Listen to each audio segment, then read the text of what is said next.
Please go. Yeah, yeah. So, no, I think there's this mindset that, oh, it's a redo. We're doing the site. Every site is independent. So we're not looking at this going in like, oh, we're redoing the dinner. Yes, of course, it is a second run for the Correspondents' Dinner. It is another site for us, like the thousands we've done and the dozens we've done since that time, taking it as an independent site. Could it influence others? That goes back to advanced threat interdiction. Like, what is putting people over the edge? We learn every single time. In graduations, we like to say, you know, difference between professionals and amateurs are amateurs examine their successes. Professionals examine everything we do. So we examine every single site and we change things and get better every single time. We're not looking at this as a redo of a dinner. We're looking at this as a presidential site with cabinet members and other protectees there, just like every site we do everywhere we go. And if I could just add to that, I think it's important to note that the president has been back to the Hilton since.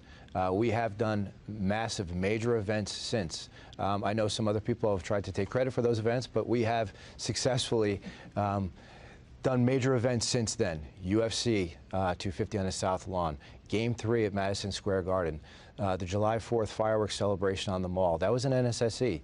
We pivoted to overseas trips, major overseas trips for the president, and then we pivoted to the president attending the FIFA along with foreign heads of state. To include 100,000 people at MetLife Stadium. So it's been major events. We have almost every week. This is what the men and women of the Secret Service are doing, and they're just incredible at what they do. And it's my sense, please tell me if I'm wrong, as a Trump reporter, somebody who's been following him around for years, it feels like these days to go to a Trump event or speech, it takes 6, 7, 8 hours just to get in, wait. The security apparatus seems so big now around anything that he does. Is that correct, that feeling, just that it's been built up so much now? I don't know. I think just some of the events are just larger. You know, I think, you know, not to compare or contrast other presidents, you know, just every president is going to have different types of events. The current president happens to like large events, you know, so it will take longer to get 100,000 people into an event rather than a dinner at, say, Sorry, you know, the local. Even like smaller, like the Mount Rushmore speech or the North Dakota Teddy Roosevelt Library, you know, these sort of smaller speeches, whereas before it might have taken an hour or two. You show up in advance, it's 8 hours now. Is that because of the assassination attempts piling? No, I haven't seen what you're discussing. I just, you know, I'm out at these events. I monitor the lines. I'm at the magnetometer lines. I haven't seen what you're saying, but you know, if you want afterwards, we can have a discussion on that. But I just haven't seen that. Hi, Nicole Skangas, CBS News. Thank you so much, all of you, for doing this. I'm happy for anyone to address these questions. I do have a question on the Correspondents' Dinner, but just first, since the conflict with Iran began, can you be more specific about the sort of qualitative change you've seen in threats directed at the president, senior officials, and other public events? And can you speak to how that might have factored into the decision not to use the new Air Force One that was donated by Qatar in at least one instance? Are there destinations, threat conditions, or mission profiles in which that aircraft is unsuitable? I think, look, we're never going to get into methods or means and how we do business. I don't want to tip our hand to the enemy of how we do it. So I don't think, again, if we want to have a conversation offline, I would be happy to do that. But we are always evaluating what's going on, both in and around us, and we'll make decisions based on that. I don't want to get into what we used and what we didn't use. It's just, it's not relevant. Can you speak more broadly to, since the Iran conflict began, the kinds of threats that you've seen? Go ahead. I would just say, I don't think it's any secret that it's been in the media that Iran has publicly said they want to kill President Trump. That is broadly, so just take that as media professionals and know there's also other information that we can't discuss. So that takes into account everything we do, all the time. And just on the dinner, understanding that what's happening on Friday is a totally separate event, what was the most consequential finding in the after-action review of the April dinner? And how did that sort of inform preparations moving forward? I'm also curious, understanding that many within the Secret Service viewed that as a success, that the threat was stopped before he ever reached the door. Was the fundamental problem that the outer perimeter was too close to the protectees, or that an armed person was able to reach even the edge of it without being detected? No, I'll say it again. I think people don't understand the distance. We have to start and end our perimeter somewhere. If it were up to me, I'd love to end it at the bridge, but that's going to inconvenience a lot of people. So we have to take into account what the environment is. We do blast analysis. I won't get into that, but we look at the site in very many different ways. We're not going to advertise how we do it, but when you talk about that one site, it's almost two sites. So how we set up that perimeter and where we ended it is where we felt comfortable with our special teams as to where we needed to put it. Again, I'll repeat myself, we're talking almost 120 yards from magnetometers to podium. That's over a football field. If you look at some of the other government buildings around town, I won't name them, some of their magnetometers are actually inside the building. We don't do that. We have standoff distance. And that's where our team, which we have on the ground, felt comfortable doing it, and that's where it happened. We do expect things to happen at the magnetometers, unfortunately, but that's why they are there. And that's where it happened, and that's where it ended. So it did work. The system worked. We can't shut down an entire community when we have an event. It's our job to understand that site and to mitigate the threat, and to also allow the best we can business to also run. And as a very last question, can you speak to the fencing around the White House and potential plans to make that permanent, what benefit that would have for the Secret Service, and who would determine whether to keep the doors open or closed, so to speak? We're still in talks about it. If it were up to me, I would put 30-foot fences up everywhere. So, but yeah, I like fences. We've got about 3 more minutes, guys. Sorry. Hi, guys. Thanks for doing this. Appreciate it. It's fascinating to listen to. Owen Jensen with EWTN Global Catholic Network. I realize you can't reveal operational details, but how concerned are you about drones being used to attack protectees of yours? Very. So look, just in UAS in general, no one in federal government or law enforcement is doing more to proactively get after the drone threat than the Secret Service. Nobody in government. Look, the threat's real. We look at Ukraine, we look at just at basic intelligence. It's a matter of time before it comes to the United States. It's happening on the border. We know that. So it's absolutely top priority, top of mind, and it comes down to what we're doing to detect and mitigate. Detection is the key. I can tell you that Secret Service is leading the way in technology that has been recently deployed, and no other government agency has deployed it in the United States of America. Obviously, there's a lot of hoops to jump through, FAA involvement, there's PL 124N in a process to get equipment deployed.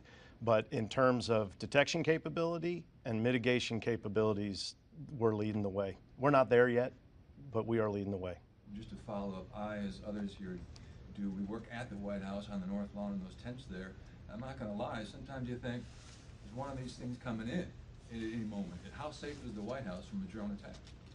I'll tell you, right now, it's very safe from attack. The technology we're deploying, and not just the White House, at all protected sites is, it's cutting edge right now for us in all of government.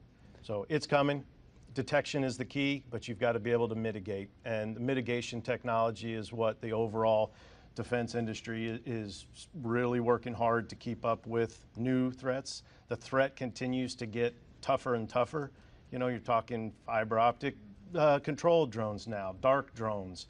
So it's a constant chase to keep up with it, but we're doing a tremendous job to stay ahead of the threat, especially at the White House. Thank you. And I'll tell you, we're also moving these assets around with the president, some of which first time used on American soil ever. So we will use anything and everything, and that's what I keep telling my agents and officers. Like, there's nothing that we aren't willing to do. We want them to feel empowered when we do these advances, to use what we have at our disposal. So. Following up on the drone issue, one of the issues that happened with Crooks is one of those detective systems went down, there was an officer who had to call the help service of the company. Is there efforts to make sure that when there are those systems, there are backup systems, but also that your officers are trained to the point where those calls aren't even required to do system resets, but that you're working with assets that they know backwards and forwards? Yeah, so directors made Airspace Security Division a priority. So we are light years ahead of where we were 2 years ago in terms of detection-only equipment, all the issues that you've identified.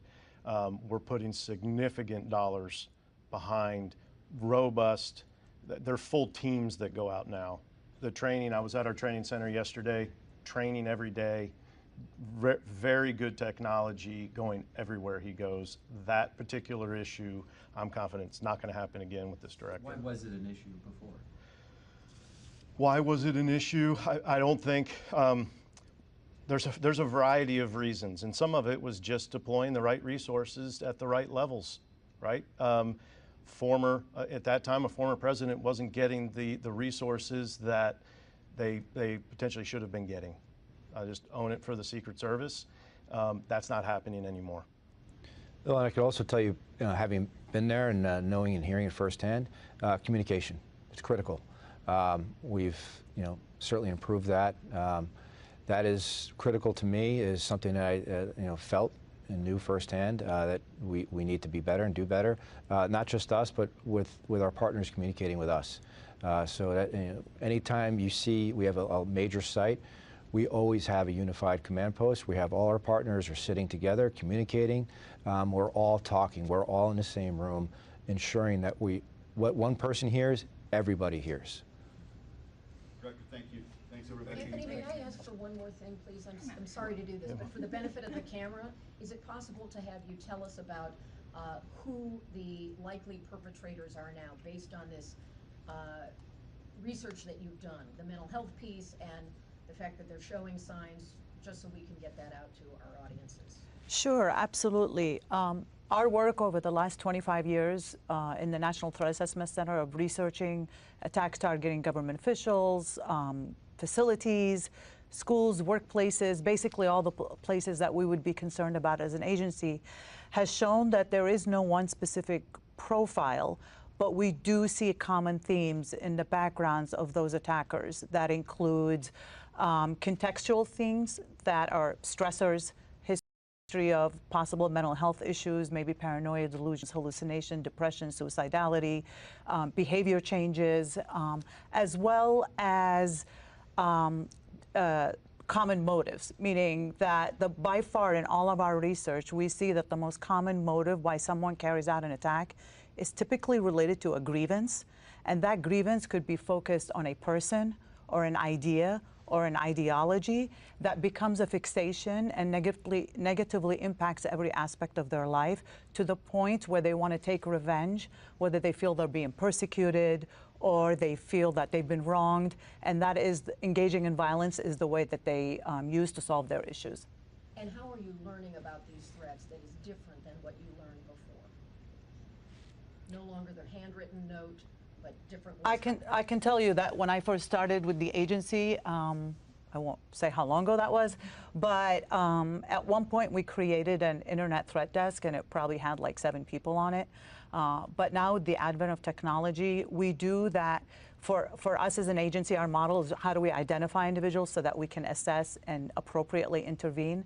And the way that we identify them is typically they either self-identify, they bring themselves to attention, we notice it online, or they show up at the White House, we call them gate callers, and they self-identify. But the majority of the information that comes to us is through federal, state, local law enforcement, other government agencies, the VA, as well as a bulk of the internet concerning behavior and threats that we get comes from concerned citizens. They see it before others do. Yes, they often see that online, whether it's a comment on an article, a social media post. They'll either notify local police, they'll notify the FBI, or in some cases notify us directly. And how do you decide which online threats are over the top and which ones are just simply free speech? You've got to go. Investigate them all. Yeah. They all get investigated.